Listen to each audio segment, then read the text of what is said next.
Tere hommikust, kellele ma veel ei ole tere hommikust öelnud. Oleme siis teises õpingukorralduse tunnis. Nendele, kes juhuslikult eelmine kord ei olnud, siis igaks juhuks ütleb, mina olen Toomas Tamm.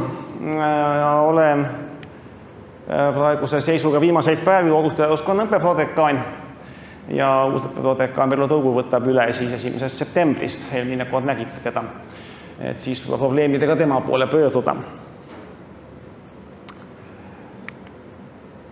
Nii, meil jäi eelmine kord kusagilt otsast midagi pooleli, nii et ma jätkan sealt õpingute ja õisi ja selle suhtluse teemal. Et tavaliselt seda probleemi esimesel kursusel ei juhtu, aga see on pigemini selline valikainete magistriõppe teema, aga ma siiski räägin ta ära, äkki mõnele jääb see meelde ja teate, mis edasi siis sel juhul teha. Nimelt õisis on selline alus andmestruktuur nagu aineõppejõud baasjõud, see on kolmik, see seob siis konkreetse aine, konkreetse semestri, konkreetse õppejõuga. Ehk see on nagu ülikooli valmisolek õpetada sel semestri seda ainet ja kes seda õpetab. Ja kuna need inimesed ja kellajad on pidevas muutuses, siis need tehakse iga semester uuesti. Need ei kandu automaatselt kunagi kusagile üle. Ja eriti mingite vähem populaarsete või valikainete korral vahel unustatakse. Või kui on mingid suured muutused õppekavas, näiteks mul siin just kolleegid mõni päev tagasi teatasid, et üks meie laboriaine ei ole üldse deklareeritav. Me tabasime selle enne, kui see nüüd oleks tulnud just teile peale. Et see sai ära parandatud juba praegu õisis. Ja nagu ma ütlesin, muudetakse igaks semestriks uuesti ja üldiselt haldab instituut, aga kuna meil oli struktuurireform 5 aasta, et siis sellest ainekoodist enam instituuti välja lugeda on suhteliselt keeruline. Et siis hetke soovitus on ikkagi pöörduda dekanaati selle murega või kui teate, võite otsa instituuti, kes tega dekanaat muud ei tee, kui ta vaatab järele, mis instituut on ja pöördub instituuti. Et see lihtsalt teeb ühe täiendava sammu. Et see tüüp avaldub siis selliselt, et deklareerida lihtsalt ei saa. Ei ole menüüs seda ainet, nagu seda poleks olemaski. Et see on see avaldusvorm tudengi vaates. Et seda on vaja teada, et see võib olla ülikooli poolne apsakas, eriti mingite väiksemate haruldasemate ainete puhul. Nõnda, aga nüüd me läheme edasi sellise teema juurde nagu õppekoormus, ehk see, kui palju te peate igal semestril õppima selleks, et mingid jamasid ei tule. Vanasti vahel ülikooli õpingud kestsid aastaid ja aastakümneid isegi. Tänapäeval on riik selle väga ära reguleerinud ja normeerinud ja meil omakorda ülikoolis on tehtud sellest tulenevalt terve hulk reegleid. Kõigepealt on 3 terminit, mida te ikka jälle kohtate selles kontekstis. Need on nominaalkoormus, täiskoormus ja osakoormus. Nominaalkoormus on 30 EAP-d semestris või 60 EAP-d õppeaastas. Kõik, mis ülikool arvutab sellest lähtudes. Nii et arvestatakse ideaalse üliõpilasega, kes õpib iga semestri täpselt 30 EAP-d. Ei rohkem, ei vähem. Õppekava, tüüpõpingu kava on koostatud sellest arvust lähtudes, 30 EAP-d semestris. Kui te selliselt õpite nominaalkoormusega, siis te lõputate edukalt selle bakaõppe 3 aastaga, magistriõppe 2 aastaga. Et selle peale on kõik arvutatud. Ja mitmed hüved, näiteks stipendiumid, sageli seal on nõuded, stiilis peab olema Eesti kodanik ja alaline elanik, tavaliselt number 2 on õpib nominaalkoormusega. Et kui jätta sellest maha, siis võivad tekkida kohe mingitele hüvedele, just niisugustele lisahüvedele ligipääsutakistused. Nii et väga soovitan õppida vähemalt 30 EAP-d semestris. Nüüd edasi on selline veide sõna nagu täiskoormus. Võiks nagu mõelda, et see on veel ka midagi päris head. Tegelikult on see päris nii ole. See on 75 nominaalkoormuses, kui 22,5 EAP-d ei ole võimalik võtta, sellepärast, et ained on 3 ja 6 kaupa. Aga tehniliselt see piir selle koha pealt läheb. See on siis 3/4 nominaalkoormusest, 45 EAP-d õppeaastas. Ja see on see piir alla, mille on riik ja ülikool otsustanud, et õppe on tasuline. Ehk siis selleks, et õppida riigi kulul tasuta, te ei tohi sellest joonest allapoole laskuda. Ja me räägime sellest järgmise peal pikemalt, aga põhimõtteliselt siis kord aastas, nii et kui te olete kord tasulisse õppesse sattunud, siis te olete seal vähemalt 2 semestrit ehk terve õppeaasta. Talvel seal muutust ei tehta. Ja siis on järgmine arv, on osakoormus. Osakoormus siis tähendab, et peab õppima vähemalt 15 EAP-d semestris. Ehk siis nende 2 arvu vahel nii-öelda on õppimine tasuline. Ja kui siit allapoole langetakse, siis ülikool leiab, et ei õpi üldse piisavalt või ei õpi üldse ja siis matrikuleeritakse, võetakse minema. Et see on juba selline väga karm piir. Et kui nagu pooli asju teha ei jõua, siis on nagu halvasti. Ja seda kontrollitakse kõigepealt kohe esimese semestri lõpus, talvel, kui te olete esimese sessi ära teinud, ja pärast seda igal suvel, ehk siis järgmisel ja ülejärgmisel talvel seda ei kontrollita. Lisaks sellele on Eesti ülikoolid kokku leppinud niinimetatud 6 punkti reegli. See on nüüd sellest eelmisest natukene nagu eraldi istuv süsteem. Nimelt on siis kokku lepitud, et kui jäädakse nominaalkoormusest, mis tähendab 30 EAP-d kui lõpitud semestrite arv, rohkem kui 6 EAP-d maha, ma toon kohe näited ka, see on päris keeruline arvutamine. Kui jäädakse nominaalist rohkem kui 6 EAP-d maha, siis sellest, mille võrra nüüd veel vähem on õpitud, sellest tuleb maksta. Ja see hind on vist ka üle Eesti kokku lepitud 40 euri EAP kohta, kuna tüüpilis ainet on 3 ja 6, korrutage see kohe 3 või 6-ga see arv. Nii, siin on mul 2 näidet, et seda asja illustreerida. Esimene näide on see, oletame, et esimesel semestril, kus te pidite tegema 30, aga jäi teil 9 punkti puudu. Näiteks üks 3-punktine ja üks 6-punktine aine jäid tegemata, kukkusite läbi. Tegite 21 EAP eest, nüüd on teil 9 punkti, on teil täiskoormusega võrreldes maha, nominaalkoormusest, mitte täis. Mahajäämus nominaalkoormusest on 9 EAP-d. Nüüd esimesed 6 on see nii-öelda lubatud puhver. On sama, kui te ületate kiirust, ma ei tea, 3 kilomeetrit tunni, siis te trahvi ei saa, eks ju, see on mingi selline lubatud puhver, eks ju, pärast seda hakatakse lugema. Mina olen saanud mingi kaamera selle kiiruse ületamise teate, et ma ületasin 1 kilomeeter tunnis, mis tegelikult oli vist 95 või midagi siukest. Seal on kusagil on mingi nagu lubatud ületamine, siis hakkab see trahvi jooksma. Siin on sama loogika. Esimesed 6 on nagu lubatud, ja üle selle siis on tasuline. Ehk siis antud juhul teil on nagu 6-st üle on 3, 9 miinus 6, järelikult teil tuleb maksta 3 EAP eest 120 euri.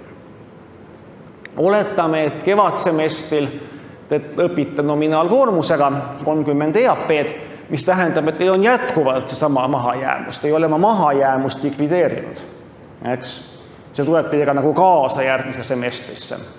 Ja teil on järgmine semester jälle vaja 120 euri maksta. Ehk sellest vabaneda peaksite järgmine semester vähemalt 33 tegema. Ehk siis jääb teil -6 nominaalist. On see loogika nagu jälgitav ja arusaadav.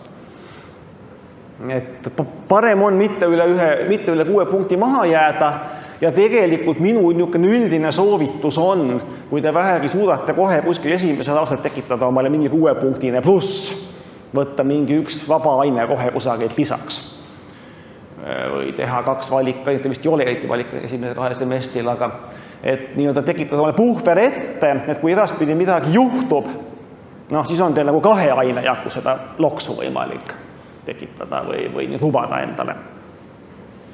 Mida meil tuleb ka mõned 9-punktist ainet, ma tean vähemalt laabkavas on 9-punktist ainet, kohe 1 aine läbi kukkumine olete kohe täpselt selles situatsioonis. Et need on küllaki karmid. Teine näide on mul veel. Oletame, et esimesel semestril jäite soovitamata 1 6-punktine aine ehk 24 EAP-d saite ära tehtud. See on nii-öelda lubatud piir, selle eest maksma ei pea. Oletame, et järgmisel semestril läks samamoodi, jäi veel 1 6-punktine aine tegemata. Nüüd on teil summaarne mahajäämus 12, millest 6 on nii-öelda lubatud, järgmise 6 eest peate maksma. Eks. et see on see 6 punkti reegli loogika. Ja see on minu teada kõigis Eesti ülikoolides niimoodi. Meie olime üks viimased, kes selle sisse viis mõned aastad tagasi, aga praegu ta selline meil on. Üks asi, mida see kõigest tuleb arvestada, et enamik aineid õpetatakse kas ainult sügisel või ainult kevadel. Ehk kui te kukkusite, ma ei tea, keemia alustas sügisel läbi, siis kevadel teil keemia alusid uuesti kohe parandada pole võimalik. Te peate selle augu millegi muuga ära täitma kõigepealt, kui te tahate seda auku täita. Ja siis järgmise sügise saate alles selle aine ära teha, mis selle augu põhjustas. On mõni küsimus selle 6 punkti reegli või üldse nende? Mul tuleb siin veel näiteid ja kõike, aga võib-olla siiamaani. See on niisugune, natukene keeruline matemaatika. Ei ole. Lähme edasi. Mis siis läheb arvesse, mis juhul te saate aine kirja nii-öelda, mis juhul teil see punktid kokku tulevad?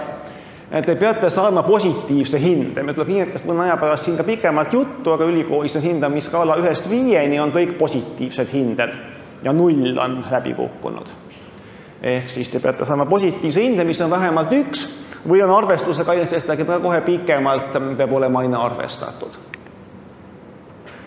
Nüüd edasi läheb pilt kirjumast, kui te kannate midagi kusagilt mujalt üle. Kas te olete juba varem kusagil kõrgkoolis õppinud või te õpingute ajal lähete, ma ei tea, Kesklinna või Tallinna, sinna Tartu Ülikooli või minu pärast võtate kusagilt Austraaliast mõne veebikursuse ja tahate seda üle kanda, siis seal on nüansid, ütleme nii. See on päris keeruline reeglistik, ma ei hakanud seda siia kirja panema, aga igaks juhuks kontrollige juba enne semestri algust üle, kas siis programmi juhi käest või dekanaadis, et ma kavatsen niisugust asja teha, kas see mul ka koormust annab.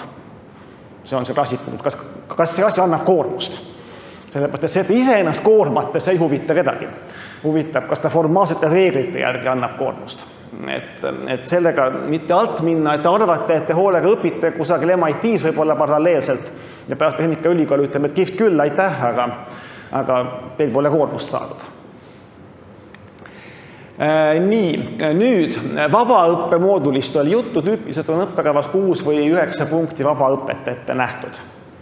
Siin te võite võtta igasugu asju tuutoritundidest kuni kehalise kasvatuseni ja võõrkeeled ja väga palju, kui te võtavad kohe alguses füüsika või matemaatika või mõlemad täiendusõpped, millega saab ka vabaõppesse kiiresti punktid täis. Et tegelikult see reeglina tudengitel pigemini on see probleem, et tahaks veel midagi võtta, aga nüüd tuleb see reegel vastu. Üle õppekavas ette nähtud mahu vabaõppe enam koormust ei anna selles mõttes. Et näiteks teil võib tekkida süga kihvt mõte, et ma ei võtagi oma füüsikat või keemiat, ma võtan vahepeal mingid majanduse aineid ja mingid IT-aineid ja saan hästi targaks. Te saate hästi targaks, aga ülikooli mõttest ei ole midagi õppinud. Nii et olge sellega ettevaatlikud. Keele õppida, te võite julgelt käia igasugu kohtades, igasugu asju õppida. Selles mõttes on kõik võimalused praegu lahti, mis siin ülikoolis, üldse Eesti ülikoolides ja mujalgi on. Aga jälgige seda koormuse teemat. Nüüd, kui teil on valikainete moodul, mäletate, ma rääkisin, et võib-olla nii rippmenüü piltlikult, saate valida mingi osa ainetest mingist pikemast loetelust. Seal on vastupidine reegel. Iga kord, kui te midagi sealt sellest valikust võtate, siis see läheb koormuse arvesse. Ehk siis, kui näiteks on õppekavas ette nähtud, et on, ma ei tea, 5 ainet, millest 2 tuleb valida, aga te valite 3 või 4 nendest, siis need kõik lähevad arvesse. Nii et siin on selline vahe on valikainete ja vabaainete vahel. Siis on meil veel selline asi nagu võtta ehk varasemat õpingut ja töökogemuse arvestamine, see otsapidi läheb samasse ülekandmise alla. See reeglina ei lähe arvesse, aga siin on ka jällegi mõningaid erandeid, et kasub dekanaadi ja programmijuhiga rääkida. Veel üks asi, meil on ülikoolis niisugune avatud ülikool, te võite osa aineid teha tasulisena avatud ülikooli kaudu, sellel on vahel mõte sees. Ja need tekivad teil õisi kusagile, mis ei tea kuhu, sest ma pole nii tuttav selle tudengi vaatega. Aga kui te tahate, et mingisse semestrisse kirja läheks, on pärast mõned klikid teha. Seda vahel tudengid ei tea. Arvavad, et käisin avatud ülikoolis, õppisin midagi, nüüd on muu see aine nagu olemas. Ei ole, te peate seda veel edasi kusagil klikkama. Üldine soovitus on rehkendada mitte ainult algava semestriga, vaid ka järgnevatega. Mul siin oli üks 5-line tudeng kusagil 7-8 aastat tagasi, mäletan, oli ka abi, kes tõeliselt nuttis selle pärast, et tal oli õppekava täidetud, ainult lõputöö oli tegemata ja ta kukkus osakoormusesse, pidi maksma hakkama, sest ta oli olnud liiga tubli. Ta oli kõik ette ära õppinud, ta oli kusagil vist tekkinud mingi täiendav semester, ma kohe räägin välisõpingutest, ja ta oleks tegelikult pidanud ülikooli varem ära lõpetama, nii diplomiga ära võtma, aga ta arvas seda aega küllalt, eks ju, sest et nominaalaega veel jätkus ja lõpptulemusena ta oli väga tõesti rumalas situatsioonis, kus tubli 5-line kõik õppinud tudeng kukkus tasulisse õppesse. Nii et arvutage natuke kaugemale, jälle rääkige programmi juhiga, kui tahate midagi keerukamat teha, kusagile välismaale minna, midagi üle kanda, teise ülikooli samal ajal õppima minna ja nii edasi.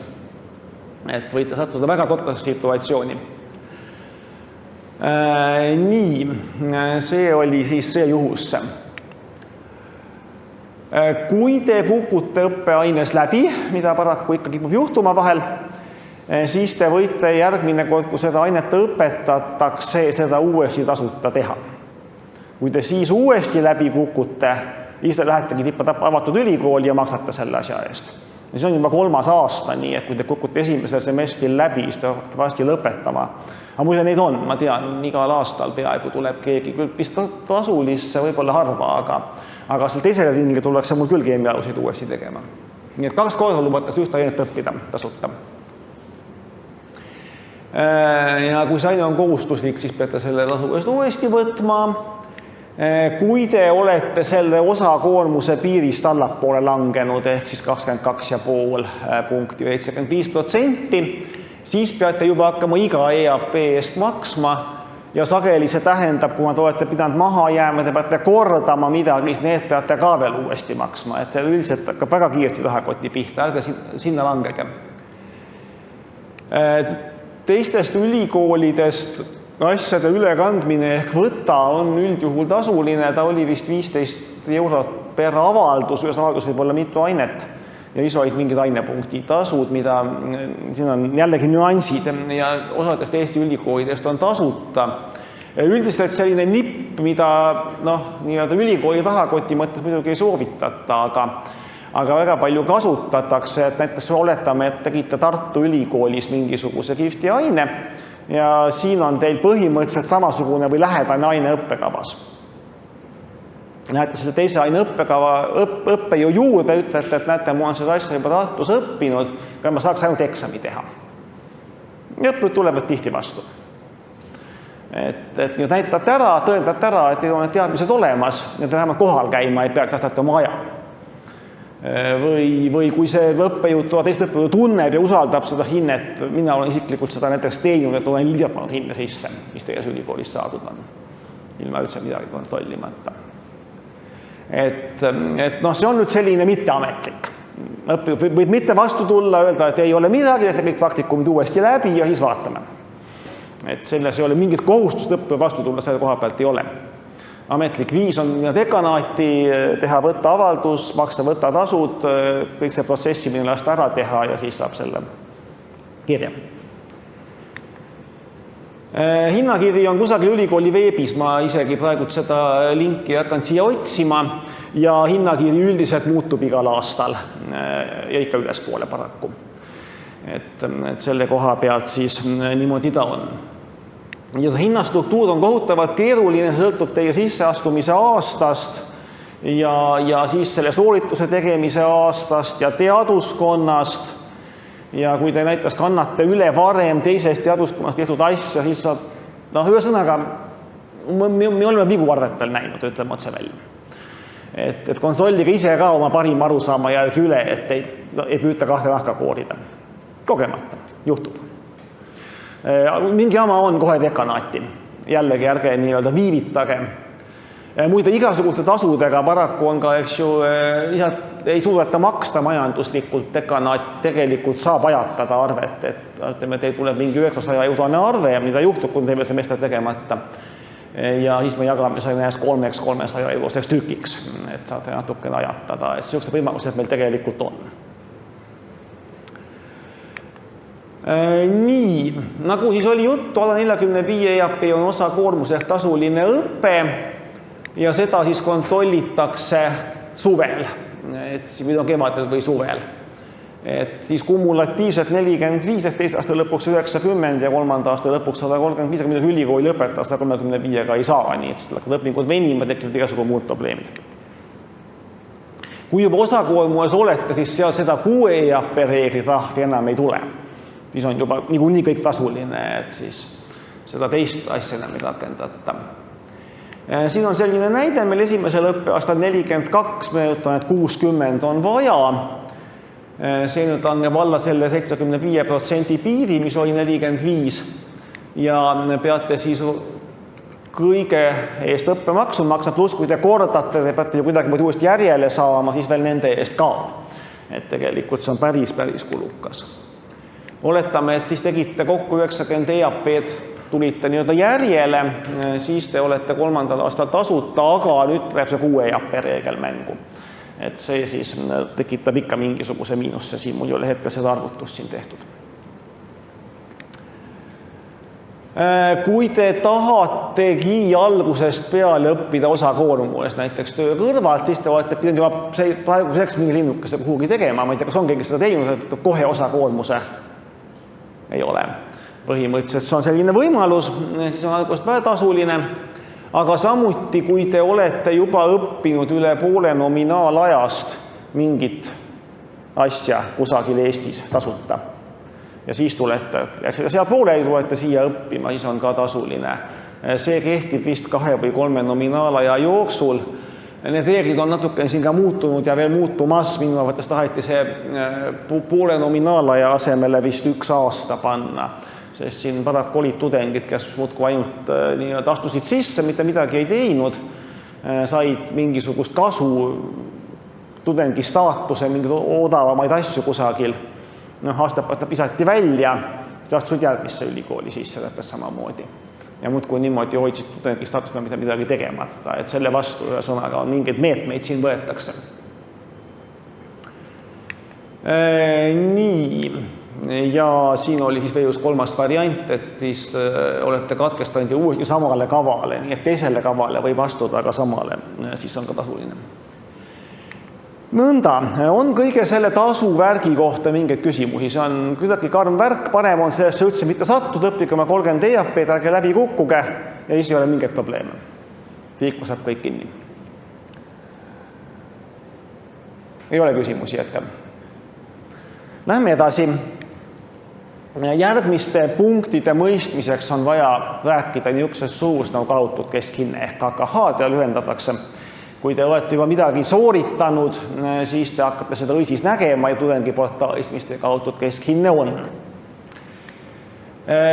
Võtame seda näite varal, oletame, et teil olid õppekavas sellised ained ühe semestril nagu keemia, 6 EAP-d saite hindeks 4, oli füüsika 9 EAP-d saite selle hindeks 5, matemaatika 6 EAP-d hinne 3 ja pea selle oli teil võõrkeelt, et võõrkeelt meil ei ole õppekavas, aga see on niisugune hea näide aru saada, mis on arvestatud, mitte arvestatud, ehk siis mitte hindeline, vaid arvestusega aine, mis on arvestatud.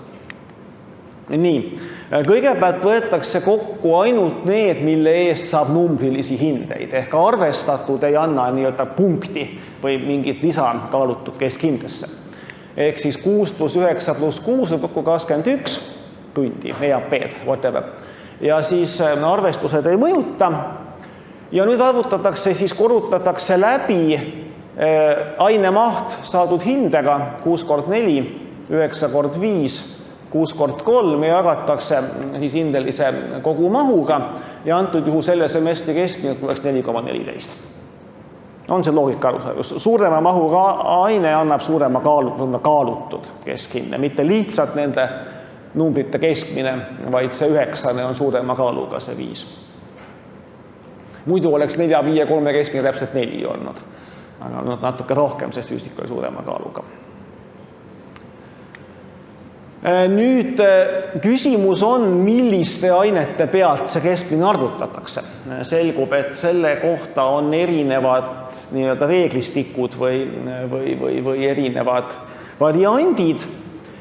Näiteks varasemate õpingute ületoomine, need hinded ei pruugi minna keskmise arvestuse teatud tingimustel. Samuti seda ei arvutada jooksvalt, vaid reeglina peale semestri lõppu. Et ei saa nii-öelda keset semestrit oma KKH-d tõsta, vaid see on reeglina eelmine semestri lõpuga arvutatud.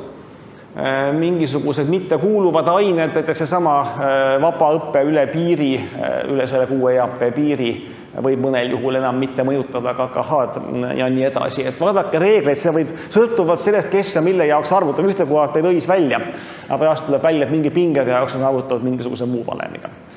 Et seda paraku juhtub. Nii, see oli siis KKH, oli see arusaadav, mis ma hakkan seda mõistet kogu aeg kasutama järgmistes teemades. Nii, ja hakkame rahast rääkima. Seni me rääkime sellest rahast, mida teilt nõutaks, nüüd räägime sellest rahast, mida me teile maksame. See on palju meeldivam jutt. Kõigepealt Eesti riik näeb ette sellist asja nagu vajaduspõhine õppetoetus. Igal ühel neist on mingisugune nagu peenike kiri või fine print, eks peab olema, et peab olema Eesti kodanik, alaline elanik, õppima täis, mitte nominaal, aga täiskoormusega, siis sellest piisab, et see peale olla stipendiumiti erinev, aga antud juhul siis selliselt. Ja põhiline on siis see, et igaks aastaks riik otsustab, kust läheb nii-öelda tudengi vaesuse piir. See iga aasta natukene on kasvanud, aga mitte väga palju. Ja värsked andmed Haridus- ja Teadusministeeriumi lehelt on siis sellised, et kui leibkonna liikme kohta on alla 157,95 sendi, siis saate 220 eurot riigilt juurde ja edasi siis siin kuni 631-ni läheb välja. See tähendab, et võetakse eelmise aasta maksuameti andmed, nii et vaadake, et vanemad ümbrikku palka ei saa või just saavad, on vist kasulikum. Whatever. Jah, vist on niipidi kasulikum, aga ühe sõnaga võetakse eelmise aasta maksuameti andmed, jagatakse läbi leibkonna liikmete arvuga, kuni te pole 25-seks saanud, pannakse automaatselt teie leibkonda, vanemate leibkonda, sõltumata sellest, et te tulete võib-olla teise linna õppima. See ei loe. Ja siis arvutatakse välja.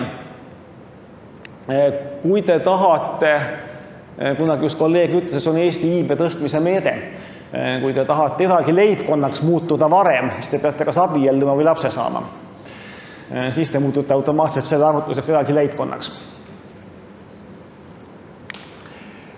Seda korraldab otse Haridus- ja Teadusministeerium, nii et see käi üldse ülikooli kaudu, lähete nende lehele ja vaatate. Nüüd ma hetkeseisu ei tea, aga 2-3 aastat tagasi saatis Haridusministeerium meile iga aasta murekirju. Tudengid ei võta seda raha välja. Me pakume neile toetust ja nad ei kasuta seda. Reklaamige seda võimalust, nii et ma nüüd praegu reklaamin. Ma soovitan igaks juhuks teil kõigil see koht üles otsida ja vaadata, mis teie vanemad on deklareerinud. Sealt tuleb see kohe välja, et saate kusagilt, kui te see koha leiate, ma peast ei mäleta, kus see on. Aga kui te selle koha veebist üles leiate, siis te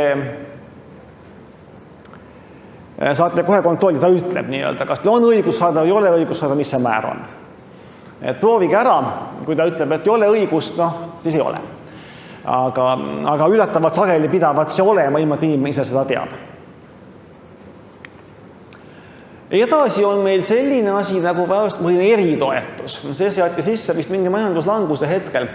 See on nüüd tõesti selleks jama juhtumiks, kui teil keset semestrit äkki jäävad vanemad töötuks näiteks. Teil see sama leibkonna sissetulek langeb drastiliselt. Keegi sureb ära, kurb küll, aga seda ka juhtub, eks ju. Et see on selline nagu erakorraliste juhtumite ja asjade puhuks. See sama piir 631, mis meil eelmise slaidi peal siin juba korra figureeris, et siis kui te langete sellest allapoole, siis makstakse teile mitte just, muide kõik need summad on ju, inflatsioon nende päris drastiliselt mõju, kui ma tulid, on ju päris korralikud summad omal ajal, praegu nad kõlavad suhteliselt väiksena, aga asi seegi, 135 euri on ka midagi. Et siis seda ülikooli kaudu pöörduge dekanaati, kui see olukord peaks tekkima ja sealt juhatatakse edasi sinna, kuhu tarvis. Edasi on meil sellised asjad nagu tulemusstipendiumid.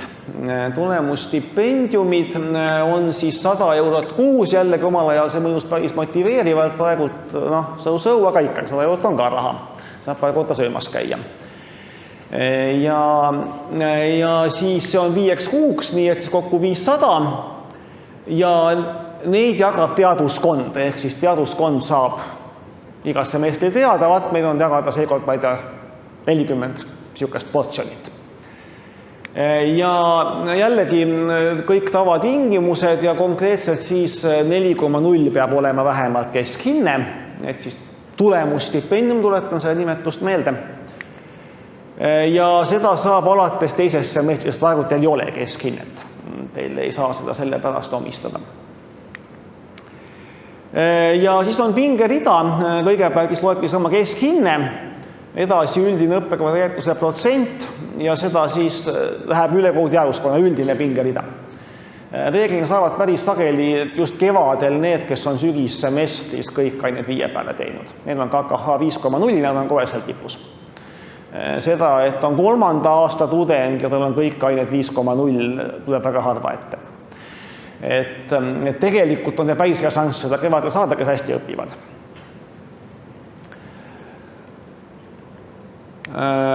Siis sellest aastast muide teaduskond, et võib-olla seda ka reklaamiti, ma täpselt ei tea, aga me seadsime esmakordselt sisse esmakudustuse stipendiumi. Seda saategi ainult teie taotleda, kes eelmine aastast nemad enam ei saa.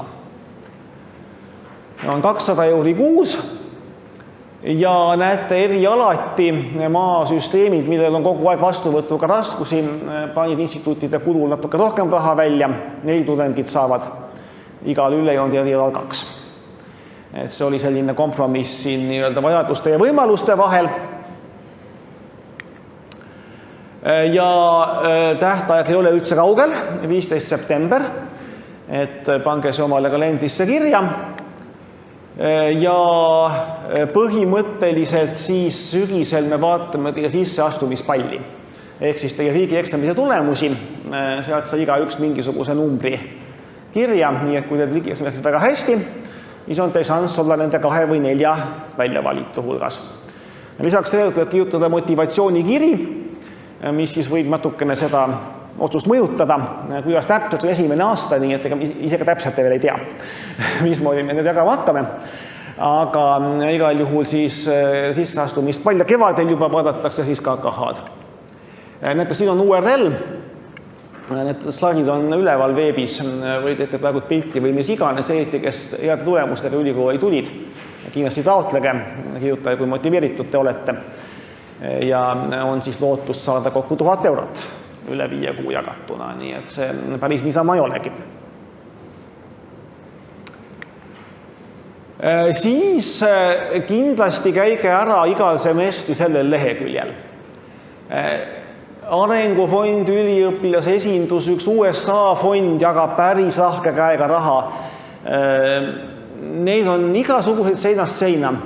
Ma olen kunagi kirjutanud soovituskirju selle USA, või oli see mingi teine USA fond, mis kunagi jagas, igal ma mäletan, et ma intervjueerisin mingid 4 või 5 tudengit ja kirjutasin iga ühele soovituskirja ja 5 nendest ainult 1 ei saanud, kõik ülejäänud said. Ja see oli ka mingi päris kodalik summa.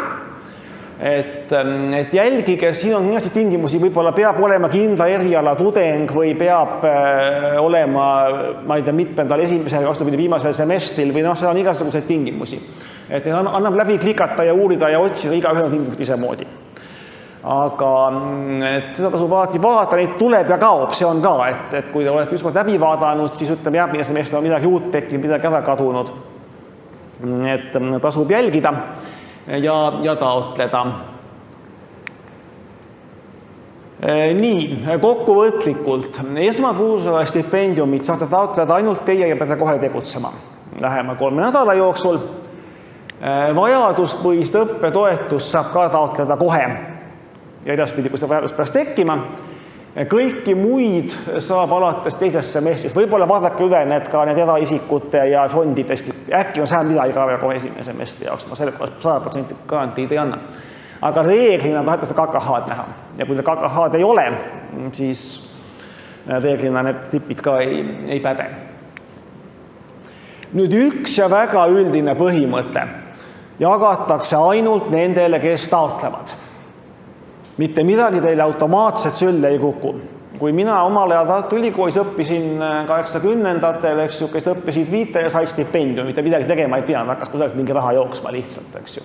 Tänapäeval niisugust asja ei ole. Et igal juhul te võite olla tubli 5-line tudeng, vaat seda klikki ära ei teinud, keegi teile raha ei anna. Et see on nagu asi, mida tuleb ja iga semestri muidugi uuesti ja uuesti, et see ei, ükskord avaldus järgmisse üle ei kandu. Nõnda, see oli stipendiumitest ja toetustest. Küsimusi? Ei paista? Lähme edasi. Hindamine. Sellest on juba mitu korda juttu olnud siin nii üleeile kui täna, et õppeained võivad lõpetada kas hindega või arvestusega. Tegelikult eksamiga öeldakse, kuigi väga sageli eksam tänapäeval, vanasti eksam oli selline, et tuli tudeng õppejõud juurde ja nad rääkisid oma vahel ja see õppejõud kattis kukkat arvas, et see on umbes 4. Tänapäeval reeglina saadakse mingeid punkte millegi eest, asjad mõtlesid nagu objektiivsem ja siis nende punktid pannakse hinne välja. Selle asja nimi ametlik siukene pedagoogika teemine on eristav hindamine. Me eristame 5 tudengit 2 tudengist. Mitte eristav hindamine on arvestusega hindamine, kohe natuke pikemalt. Tegelikult on olemas veel ka 3. asi, seda on väga vähestel õppeainetel, see nimi on siis hindeline arvestus. Ma ei tea, kas üldse niisugused ained on, aga vanasti paar tükki oli. Eristava hindamise puhul pannakse meie ülikoolis hindeid 0-st kuni 5-ni. 0 on ainukene läbi kukkunud või nii-öelda siis paha hinne. 1 on korralik positiivne hinne, millega on võimalik edasi õppida. Muide, siia võib ühe loo vahele rääkida, kuna ma ka dekaanina neid võta ehk teistest ülikoolidest üle tulnud õpingute arvepidamisega olen kokku puutunud. Kui näiteks välismaa ülikool väljastab dokumendi ja muidugi Eesti ülikool välismaa samamoodi, et see tudeng õppis seda, sai niisuguse hinde. Mis sinna pannakse kaasa üks standardne tekst, tavaliselt hindamissüsteemi kirjeldus, sest riikidest tähendavad need punktid erinevaid asju. Ja see oli vist Norra mingisugune ülikool, kus me kunagi selle paki pabereid saime. Ja seal hindamissüsteemi kirjeldusest tuli välja, et nende ülikoolis sai 2 moodi läbi kukkuda. Oli fail ja serious fail. Nii et seal rohkem midagi seetatud ei olnud, lihtsalt see oli loetletud nii-öelda faktide hulgas. Nii et mis ta vaid ühte moodi läbi kukkuda? 0.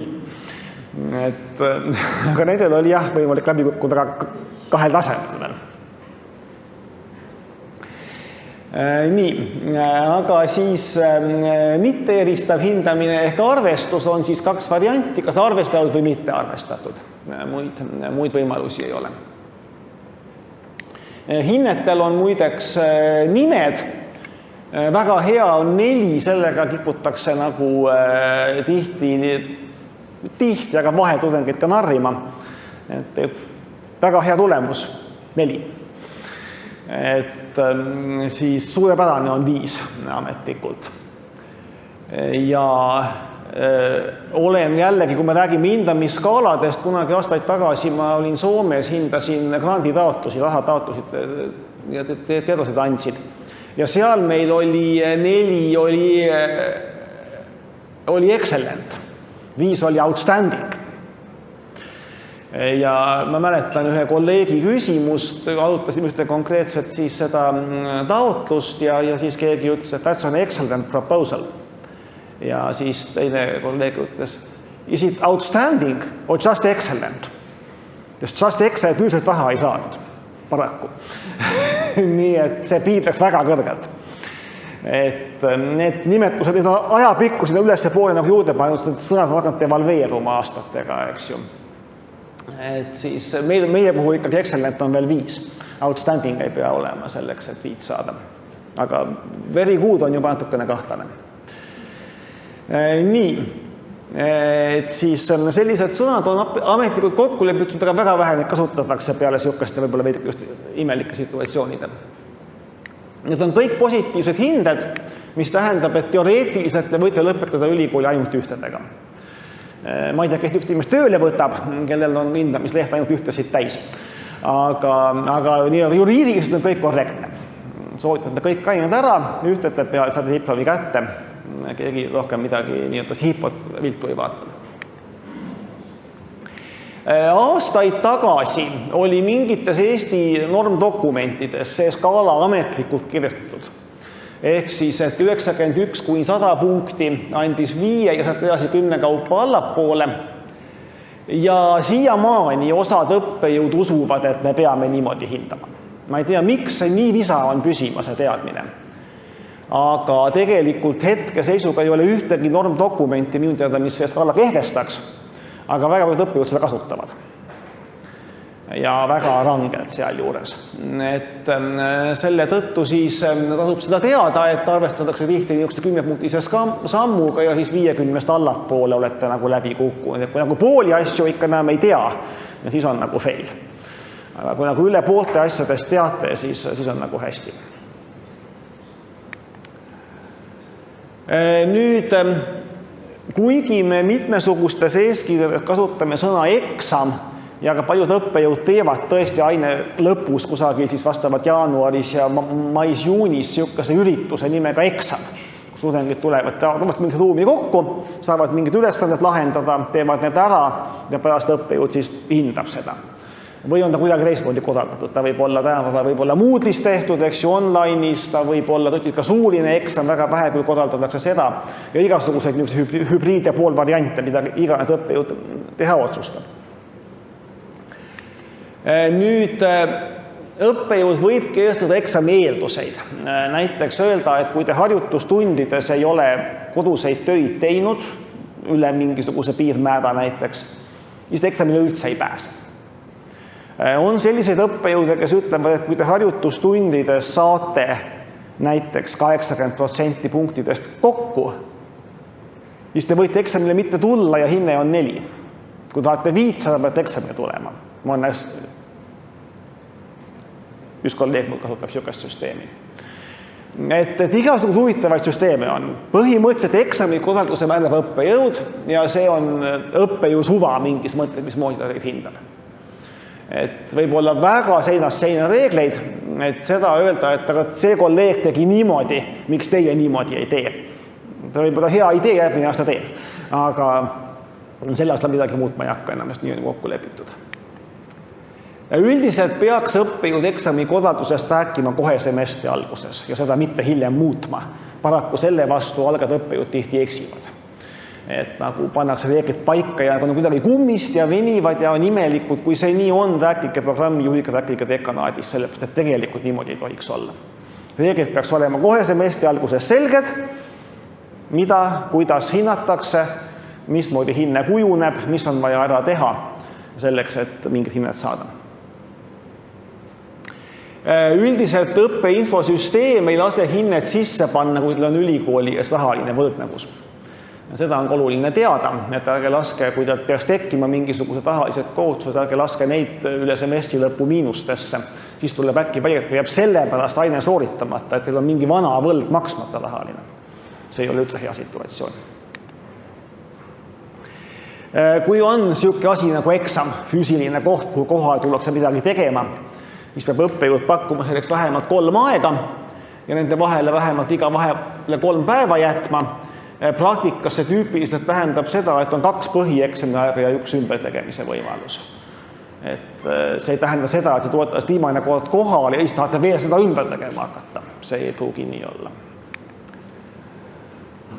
Ja muide see kokkuleppel üliõpilastega on kahjuks vananenud. Varem meil niisugune reegel oli, aga praegu vist võib õppijad määrata ühepoolselt eksami ajad. Aga praktikas mina vähemalt küll alati räägin läbi tudengitega, et samale päevale 2 eksamit tuleks midagi muud veel hullemat.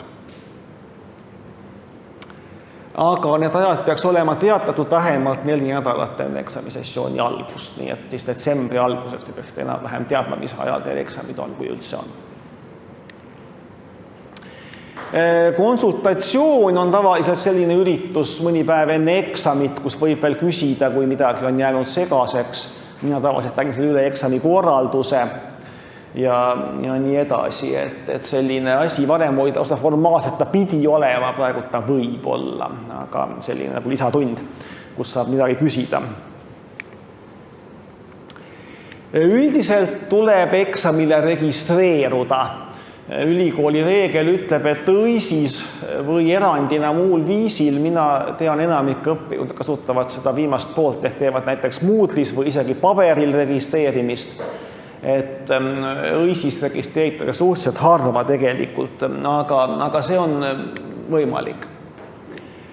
Tegelikult põhieksamile ehk esimesele eksamile registreerimist õppejõud ei pea korraldama, sellisel juhul kõik on automaatselt registreeritud.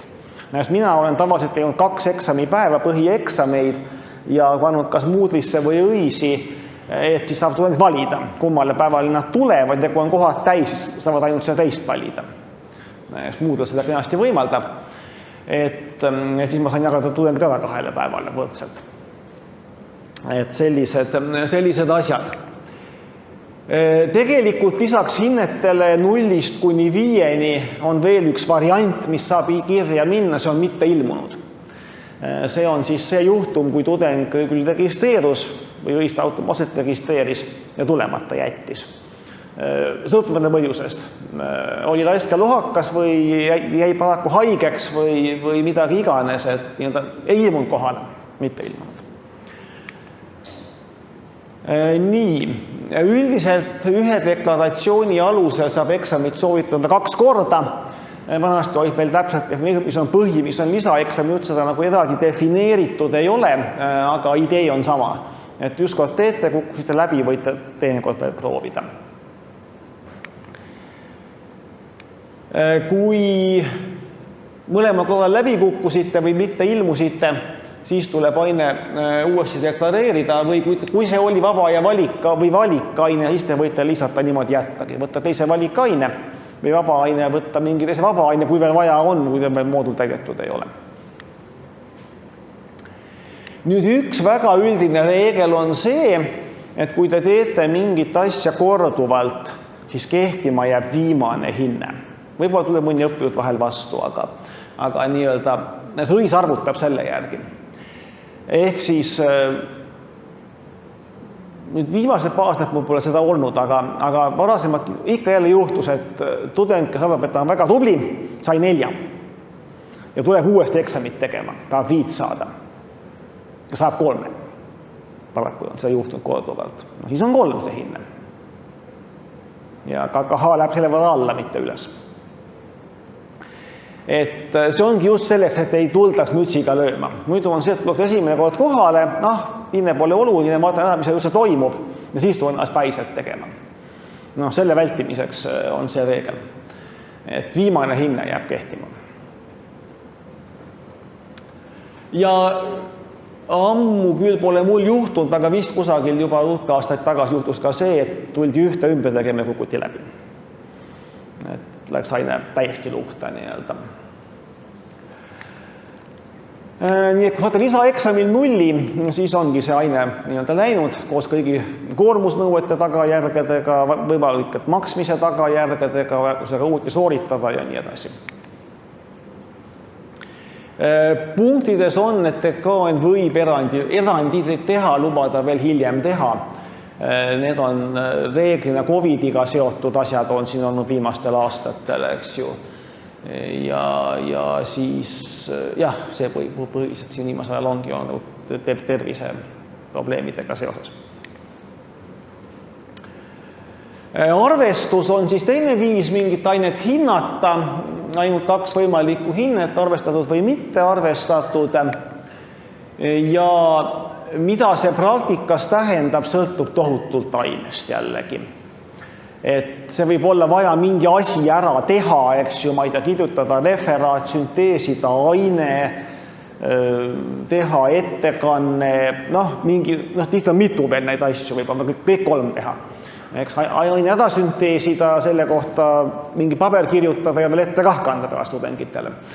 Et see ei pruugi olla ainult üks asi. On ka aineid, kus tehakse eksami moodi üritus, et tullakse kohale, midagi kirjutatakse või räägitakse, siis õppijad ütleb, et jah või ei. Võib olla mingi lävend, et kui teete selle kontrolltöö vähemalt 50 punkti, siis on sooritatud. Kas teete 51 või 100, seal enam vahet ei ole. Et see on jällegi sõltub väga palju ainest. no jah, see sama allpunkt just näide oli. Ja siis on niisugune veidi nagu hindeline arvestus.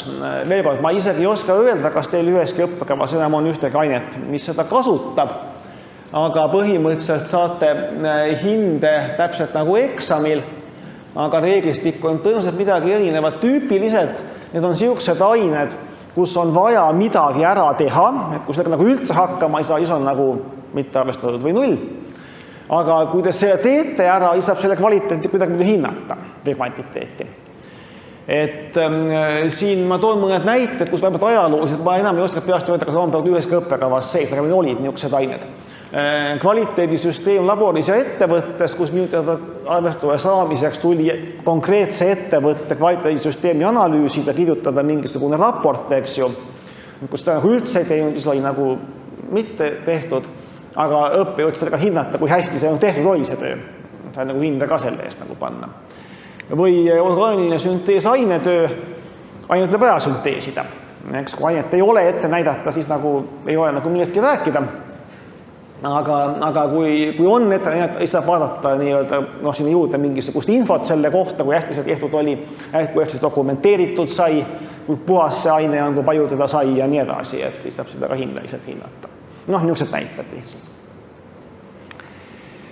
Nii, kõik eksamid tulemused kannakse loomulikult õisi ja nüüd seal on nagu 2 etappi. Õppejõud kõigepealt kannab selle sisse, tudeng juba näeb, et niisugune hinne on talle õisi kantud ja tüüpiliselt, kui on kogu see kursus või see grupp ära hinnatud, tihti mõnega on mingid viivitused või midagi, siis kogu selle punti korraga õppejõud kinnitab. See on eraldi klikk, digiallkiri läheb sinna või trükib välja, annab paberiallkirja viib dekanaati. Et kui tulemus on juba kinnitatud, siis selle muutmine on meelega hästi keeruliseks tehtud. See on veel võimalik, aga see on meelega hästi keeruliseks aetud. Ma ei hakka detaili rääkima. Seetõttu, kui te näete, et teil on õisis tulemus ja te millegipärast arvate, et sellega on midagi jama, kas teil õppejõud ütles suuliselt teise hinde, kui ta õisi pani, muide väga tavaline juhtum, või te arvate, et on ebaõiglaselt hinnatud, siis protestige kohe. Kuni see kinnitatud klikk ei ole tehtud digiallkiri poolsel hindel peal. Nii kaua on see õppejõul ainult uus klikk ja uus hinne panna õisi. Kui see on allkirjastatud, siis õppejõud reeglina ei taha enam mingeid proteste kuulda. Ülikooli reeglistik ütleb 3 päeva jooksul, kuigi tegelikult võib juhtuda, et õppejõud kinnitab ära samal õhtul juba, eks, et paneb kõik sisse ja kohe ühe korraga ka allkirja alla. Et juhtub. Aga kindlasti tasub kiirustada sellega, eriti kui te näete õigusmärget, et hinne on kinnitamata. Ja samasti jätkab ka teistpidi, et kui ta on kinnitamata, ta õppejõud seda muuta. Et kui te ühel päeval nägite, et nagu teate, et eksamil nagu väga hästi ei läinud, aga näed, siia on 5 pandud märkaja kinnitamata. See ärge veel rõõmustada, äkki te õppejõud ise vea, märkas seda viga ja paneb homme sellega ikkagi selle 1 või 2 sisse. Et nii pidi ka tuleb ette. Nii, ja siis on sõnaga läheb siis tulemuste fail või välja tükk, siis allkirjastatakse. Nii, see oli hindamise teema. On teil hindamise kohta mõni küsimus? Natuke eestmel kui koolis, aga mitte väga erinev. Nii, 12.01, mul on täpselt pool tundi, võib-olla me mõne minuti üle ka vaatame. Räägib natuke ülikoolist endast. Tegelikult keegi pole seda rääkinud juba ülikooli struktuuri. Teaduskonnad, instituudid, ei ole keegi sel teemal teile rääkinud. Meil on siis 4 teaduskonda ja Mereakadeemia on teaduskonna staatuses üksus. Mereakadeemia on Koplis, selles hallis Vormnika majas, võib-olla teate. Seda ei mingi pandud inseneri teaduskonna? Mis? Seda ei pandud inseneri teaduskonna? Ei. Akadeemia on eraldi. Inseneri teaduskonna alla pandi Kuressaare kolledž ja Tartu kolledž ja Virumaa kolledž. Või on Kuressaare äkki Mereakadeemia küljes, vaat seda ma praegu jään isegi võlgu. Ühesõnaga, meil on regionaalsed kolledžid, need olid varem oma ette üksused teaduskonna tasemel. Need viidi teaduskonnad alla siin viimase reformiga. Nii. See struktuurireform oli nüüd umbes täpselt 5 aasta eest, juba 5,5. Me juba hakkame ära harjuma. Aga ikka veel näeb vanu nimetusi, inimestel on võib-olla tunded selle vana suhtes tegelikult positiivsed, et siin seal seda kohtab ja muidugi, mida ei tehtud ära, vaatamata mõninga survegrupi survele, koodi ei muudetud ära. Kõik need Y-ga koodid, mida igal pool näete, eks ju, mis on vana struktuuriga, ainekoodid, õppekavade koodid, ma ei tea veel mille kõige koodid, eks ju, et need on see vana matemaatika loodusteaduskond, uued on L-iga loodusteaduskond. Et see on siiamaani igavene segadus ja samamoodi, kui te võtate veel õppeained uuest teaduskonda, see on samuti need uued vanad koolid hästi segi läbi. Nad ei kattu, tähendab, nii palju vaadati, et ei oleks nii, et sama kood vanas ja uus eri asju tähendaks. Aga seda, et on mitte eksisteerivate struktuuriüksuste koode igal pool näha, seda paraku ei tehtud korraga ära ja nüüd on ta juba kuidagi moodi jäänud. Teaduskond omakorda jaguneb instituutideks, instituudiga nii-öelda paralleelne võib olla ka keskus, suures teaduskonnas meil on mingid keskusi ka, ja instituut omakorda uurimisgruppidest ja tihti on veel mingisugune vahestruktuurne osakonnad välja mõeldud. Teaduskonna juhi ametinimetus on dekaan ja dekaanile lisaks on prodekaanid, mina olen prodekaan näiteks. Ja instituudi juhi nimi on direktor, nii et kui teil on vaja vahet teha, kes mida juhib, siis direktor juhib instituuti, dekaan juhib teaduskonda ja rektor juhib ülikooli, sinna kohe tuleme. Loodusteaduskonnas konkreetselt on sellised instituudid geoloogia, keemia, biotehnoloogia, küberneetika ja meresüsteemid. Füüsika ja matemaatika on ka küberneetika instituudi all. Otsustati see nimi reformi ajal säilitada, kuna leiti, et see on ajalooline kaubamärk. Aga samas selle alt matemaatikat ja füüsikat otsida võib olla veidikene keeruline. Aga nii ta on jäänud. Õppejõud omavad ka tüüpiliselt oma nime eest tiitlit. Ma võite vaadata kas või tunniplaanist, igal õppejõud on see nime juures kirjas. Meil on siis professorid, mis on siis selline nagu juhtiv kogenum õppejõu tase, jagunevad omakorda nooremprofessorid, kaasprofessorid, seal on veel mingid variandid. Kaastatuurprofessor on veel olemas ja midagi on vist veel.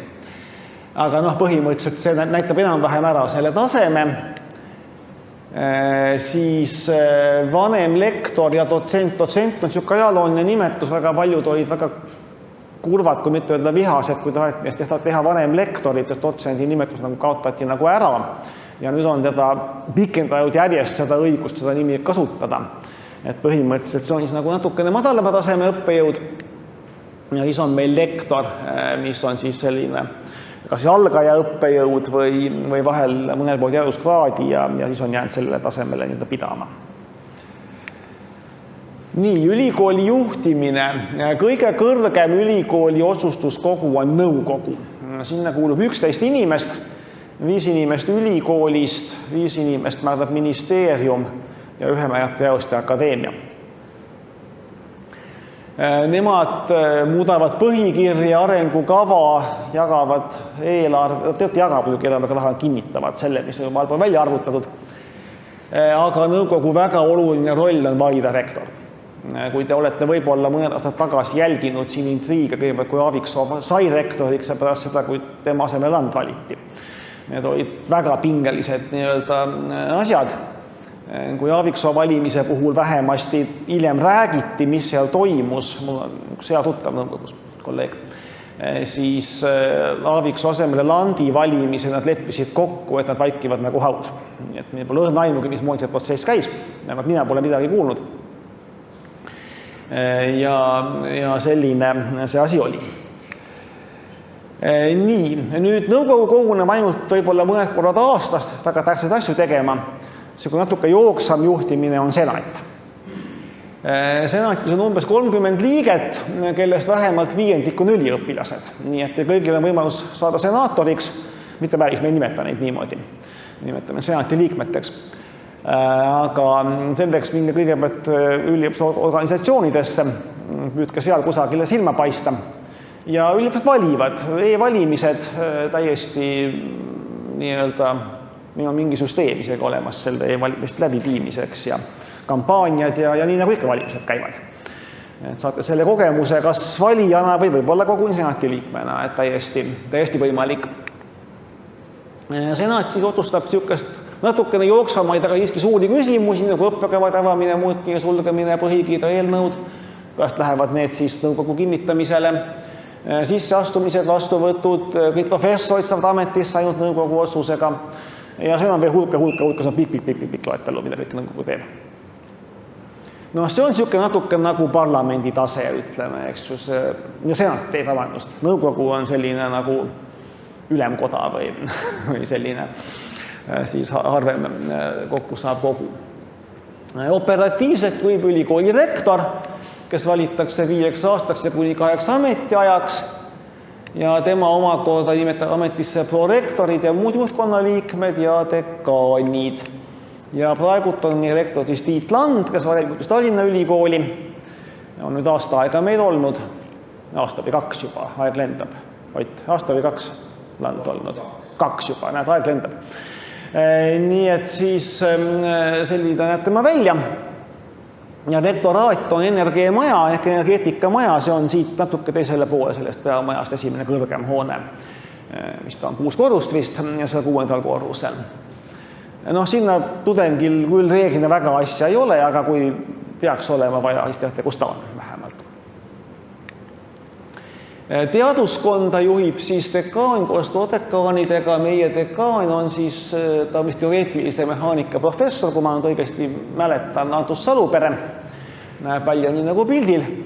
See on vana pilt, üpsigi hallid juukte peab tunnistama, siin on ta veel suhteliselt nagu pruunide juustega. Aga siis õppeprodekaan, ma kirjutin siia juba Vello Tõugu, tegelikult siis olen mina veel viimaseid päevi, aga kogu teie õpingut ajakirjandusest jääb Vello Tõugu sellele ametipostile. Ja siis Riina Aav on teadusprodekaan, temaga teil võib-olla esialgu väga kokkupuuteid ei tule. Dekanaat, eelmine kord ütlesin, see oli ajalooliselt suur, kui istus dekaan. Tänapäeval dekaan on oma kabinetis, muide paluti mul ka öelda, et see number hakkab muutuma, et nad kolivad seal Küberneetika instituudis. Aga uut numbrit ei teatud veel. Siis dekanaat, loodus-ätt, peaks ka kohal juba loodust ja aruskond ätt on praegult nagu uuem ja muidugi tal tehtud vähemalt kirjutada, aga peaks ka kohale minema, ma usun. Nägite eelmine õppekonsultante Maarja Märssi, Marju Hõimlat ja tegelikult see 3. inimene ka Kertu Koiskaga teiega, või temal teiega ilmselt eriti kokkupuutet ei tule. Programmijuhid on kõik juba ära näinud ja teate. Nii et see oli juhtimisest. Küsimusi juhtkonna võimustruktuuride kohta ei ole. Nii, siis me räägime natukene akadeemilisest puhkusest. See on siis see, kui te kas ei saa või ei taha mingil perioodil õppida. Põhimõtteliselt käib see alati täissemestri kaupa. Te võite küll jääda akadeemilise puhkusele igal ajal mõningatel juhtudel, aga alati, kas see semestri arvestatakse või arvestada kaasa. Nii et ette või tagasi ulatub alati see piir tegelikult semestri peale. Kõigepealt te võite alati, mitte alati, aga teatud tingimustel jääda oma soovil akadeemilisele puhkusele. Tekkis niisugune soov, tahate vahepeal puhata, ma ei tea, reisida, mida iganes, siis võite seda teha. Igas kõrgharidusastmes kuni 2 semestrit, ehk siis vakas 2 semestrit, magistris jälle 2 semestrit. Ja võite võtta adjutti, mis on mingi mõistlik, ja muidu tekib see paaritlus, mis ülis kevadsemestri teema, et teil on ütlesid kuidagi nagu rohkem olnud kui teisil. Aga võite võtta ka 1 semestri ja isegi õppima asuda või võtta ise aasta pärast mingi teie semestri vabaks. Selle lisaks, ehk peale oma soovi, võib olla kuni 4 semestrit tervislikel põhjustel. Natuke pikemalt, kohe kuidas see täpsemalt käib. Kui te peaks kaitseväkke kutsutama, siis selleks tahaks akadeemiline puhkus. On eraldi nii-öelda lahter. ja kui teil peaks laps olema või see sündima, siis kuni lapse 3-aastaseks saamiseni. Niimoodi on sõnastatud. Ja siin on ka üks URL, ma odan, et see veel kehtib, osad on siin vananenud, ma ei ole kõik üle klikanud. Kui ei, vaadake sealt kusagilt ülikooli tudengi reeglite alt. Nii, käib see õisi kaudu ja jõustub siis, kui prodekaan mina senimaani veel kuidas minu selle allkirjastanud, nii et saate käsitsi üle, midagi automaatselt üldiselt ei toimu. Kui te otsustate kunagi olete puhkusele läinud ja siis tuleb äkki pähe, et ei äkki tahan õppida, siis kogu katkestamise semester läheb õppetöö semestriks. See üldiselt ei ole hea variant. Kui juba jäite akadeemilisele puhkusele, olge semestri lõpuni ära. Muidu on jama rohkem kui tarvis. Nüüd kaua aega oli reegel, et akadeemilised puhkusel olles ei tohi sooritada aineid. See oli üliõpilaste poolt aastaid väga suure protesti allikas, nüüd on vist esimene või teine aasta, kui te võite olla akadeemilisel puhkusel ja kuni 18 EAP-d, ehk hüppedes 3 6 punkti ainet teha ikkagi. Ehk ümber nurga öeldes see on variant õpikutega venitamiseks. Sest et muidu on 30 punkti nõue, aga nüüd on ainult 18 punkti nõue. Luba, piir, te võite ainult 6 teha või 3 teha. Te ei või teha üle 18, niipidi oli see. Ja kui kõik puhkama, peab puhkama ka. Muidu pole see mingi puhkus. Nii. Nüüd üks oluline punkt on teada, akadeemilise puhkuse ajal, kui see ei ole tervislikel põhjustel, peatub teie ravikindlustus. Praegu te olete tudengid, saate automaatselt aastabi tasuta, võtate akadeemilise omal soovil, siis te peate kusagile tööle minema või mingil muul viisil hankima ravikindlustuse. Et see on oluline nüanss, mida vahel ei osata tähelepanu pöörata, sa tulete äkki haiglasse, et Covidisse või kuhu iganes, ja siis on äkki jama, eks ju. Aga see taha küsib iga liigutuse eest. Et selle peale tasub mõelda. Kui te jäätegi tervislikel põhjustel akadeemilisele, siis ravikindlustus jätkub. Sinna võib igal ajal siis minna ja on kokku lepitud selline reegel, et kui te jääte tervislikel põhjustel akadeemilisele semestri teises pooles, siis te peate võtma ka järgmise semestri. On vahel väga ebameeldiv. Ja miks seda tehakse? Paraku inimesed suudavad hankida aastitõendeid nii nagu vaja. Igasugu aasta leidub Eestis paraku. Ja tuldi tihti, vaadati, et on 2 eksamil juba läbi kukkunud, tuldi keset sessi aastitõendiga, mis nägi väga kahtlane välja. Ja kogu semester tagant tõestust ühistada, eks ju. Siis 2 nädalat hiljem saadi terveks ja mindi edasi õpingutega. See oli paraku selline petukäik, mida väga palju, mitte väga palju, aga piisavalt palju kasutati, et selline reegel tuli ka just kehtestada. Et see võib olla väga ebameeldiv nendele, kellel tõesti, ütleme, ma ei tea, mingi luumuudis ära, ütleme, novembrikuus. See on kokku juba veebruarist kasvanud, aga veebruariks enam ei saa. Nii, et siis peale poolsemestri lõppu, mitte vähem kui 8 semestriks, et kui teil on mingi krooniline haigus või mingi selline haigus, millega te teate, et ilmselt puhkus võtta, siis seda tuleb väga jälgida. Kui luu poolest pole midagi teha, eks ju, siis on nii nagu on. Peate esitama aastitõendi ja aastitõend peab konkreetselt ütlema, et te vajate akadeemilist puhkust, mitte lihtsalt, et oli köha ja nohu.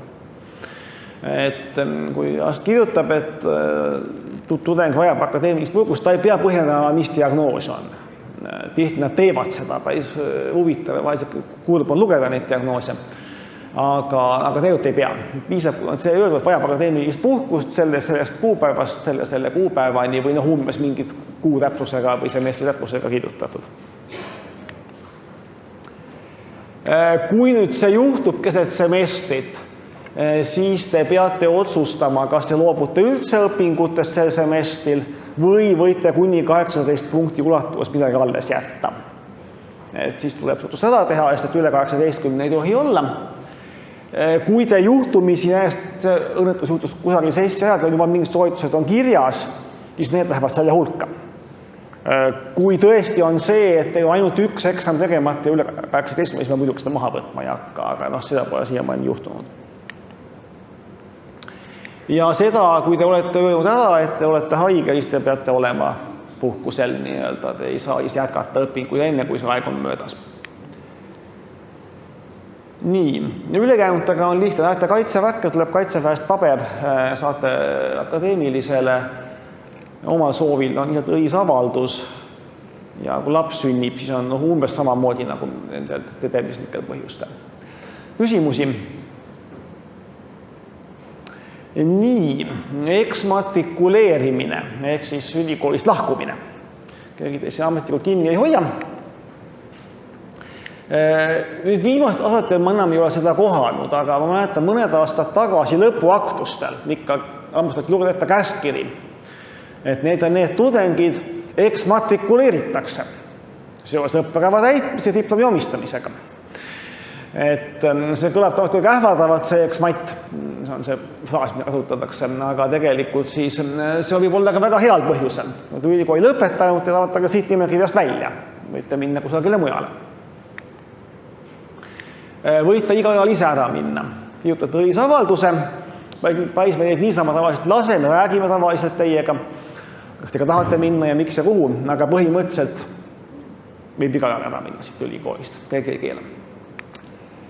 Nüüd nagu halvad variandid on need edasijõudmatuse tõttu.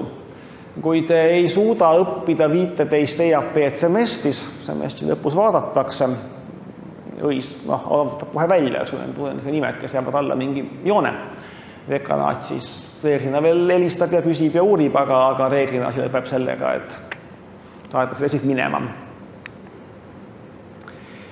Kui te ei esita deklaratsiooni, võib-olla uusite, võib-olla ei klikk tegemata õisis, dekanaat helistab kõigepealt teile, kui te ei võta vastu või ei saa teiega muul viisil kaubale, siis leitakse, et te ei võta osa õppetööst.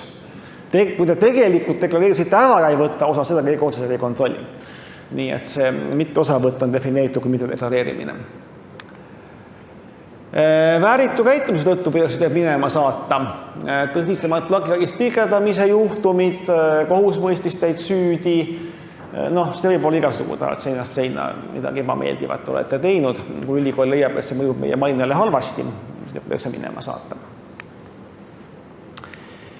Rahalise võrdlemuse tõttu ma juba rääkisin, et võib paluda ajatada oma arveid, kui see vajalik on, aga kui on tõsisemad probleemid, paraku me anname inkassosse ja ühtlasi teeme eksmati. Et see on selline nagu väga karm variant, loodame, et kellegi seda ette ei tule. Ja ega see, et eksmatt tehakse, ei tähenda, et te raha maksmata võite jätta. Me anname selle inkasso üles, sätleme veel nende rahad peale ja see on küllaltki ebameeldiv stsenaarium. Õppekava sulgemise tõttu, loomulikult keegi ei hakka lambist õppekava sulgema. Aga kui te jäävad venima, näiteks saate lapse, saate veel teise, 6 aastat hiljem on juba kõik muutunud ja vahepeal võib olla õppekava suletud. Õppekava sulgemine on ministeeriumiga, mitte just leping, aga ütleme enam-vähem niisugune mõte nagu lepingu muutmine. Pärast seda ülikool enam ei tohi selle õppekava diplomeid välja anda. Ehk te ei saagi lõpetada selle õppekaval põhimõtteliselt. Reeglina nendel üksikutel, kes õppekava peale jäävad sulgemise, tavaliselt ikka paar tüüpi on.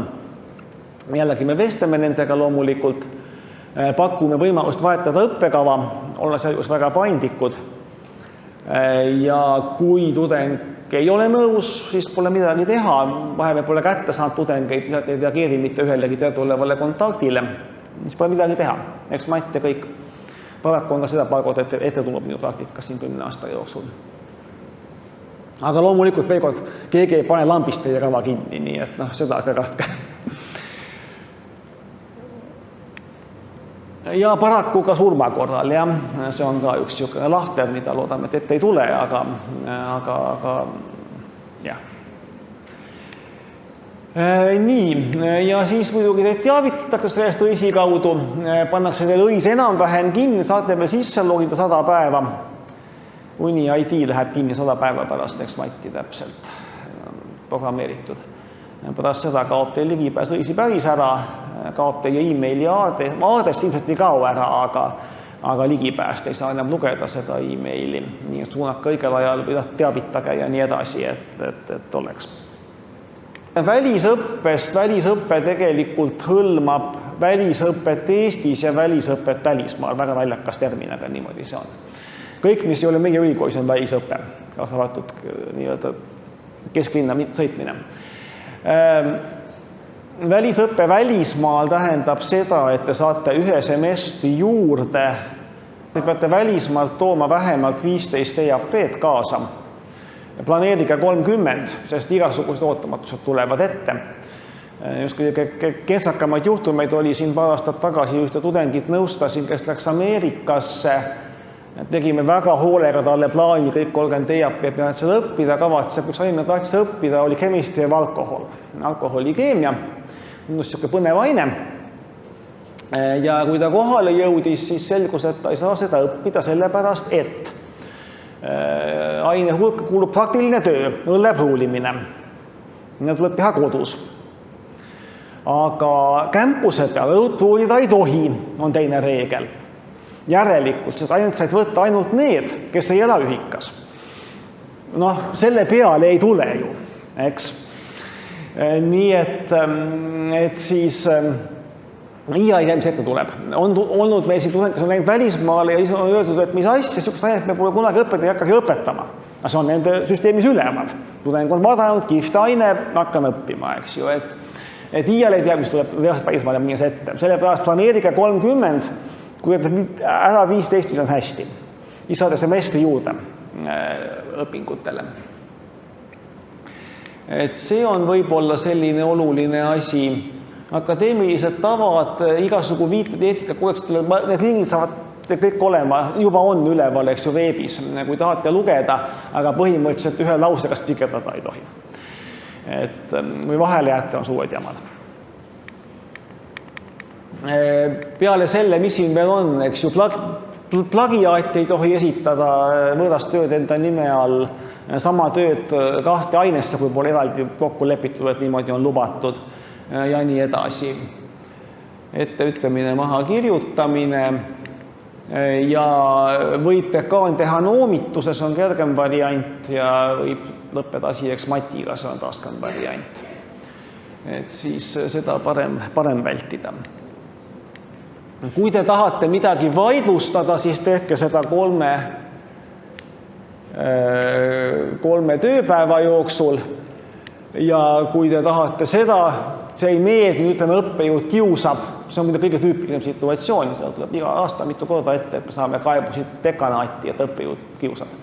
Hindab ebaõiglaselt, reeglid ei olnud selged, muutis reegleid ja siis hakkas minu kohta nagu teistmoodi suhtuma nagu teiste kohta.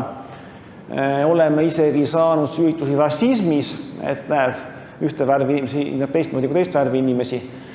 Ühesõnaga, niisugune tuleb paraku ette, enamasti me protsessime väga põhjalikult, oleme ka teinud õppejõule noomituse, ka selline juhtum on olnud viimase aasta jooksul, kus leidsime, et tudengil oli õigus ja õppejõud tõesti kiusas. Et need on lõppenud nii ja naapidi, 50-50 või natukene võib-olla teisele poole, aga põhimõtteliselt, kui te õppejõud suudes tunnetate, et teid on ebaõiglaselt kuidagi moodi käitutud või valesti hinnatud, siis kirjutage dekaanile. Minge dekanaati rääkima, et esimene asi kirjalikult. Kõik siuke värk kirjalikult, mitte midagi, ei maksa teha suuliselt, pärast keegi ei tea, kes mida ütles. Et e-mail on ka selles mõttes piisav. Nii, ja siis on mingid tähtajad, ma ei hakka neist pikalt rääkima. Tagasiside, õisi tagasiside, muudi tagasiside. Semestri lõpus hakkavad kõik seda küsima. Vahel on väga tüütu helistad mingisse gaasi- või elektrifirmasse ja päästab peale e-mail, et kuidas oli. Mina neid saan ala tihti. Suhtuge ülikooli tagasisidesse tõsiselt. Reaalselt sellest võib sõltuda teie professori tulevik. Me reaalselt vaatame atesteerimised, kuidas on hinnatud, mis on tagasisidet antud, mida on kirjutatud ja kirjutage. Õdis saab panna hinda 1-5 umbes 10 parameetrile, mille jälgi saate seda hinnata jube tüütu. Teil on 5 ainet semestris, iga ühe 10 küsimust, see on 50 hinnet panna. Aga iga hinde jõud saab kirjutada mingi teksti.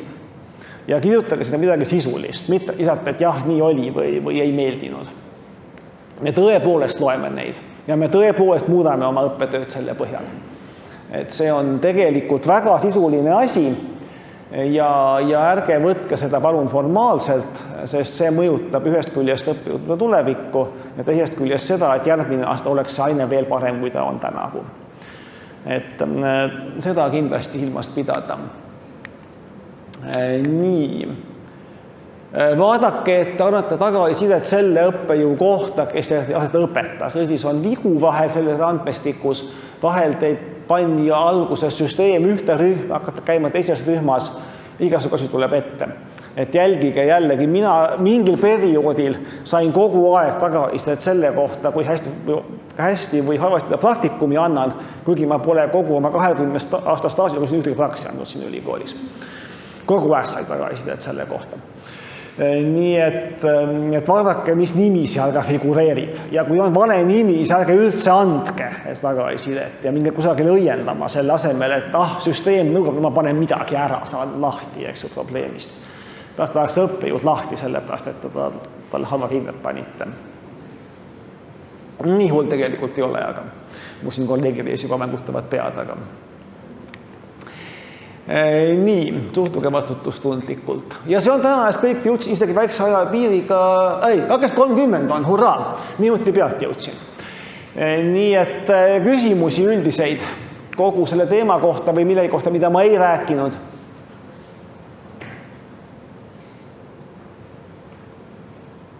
Ei ole.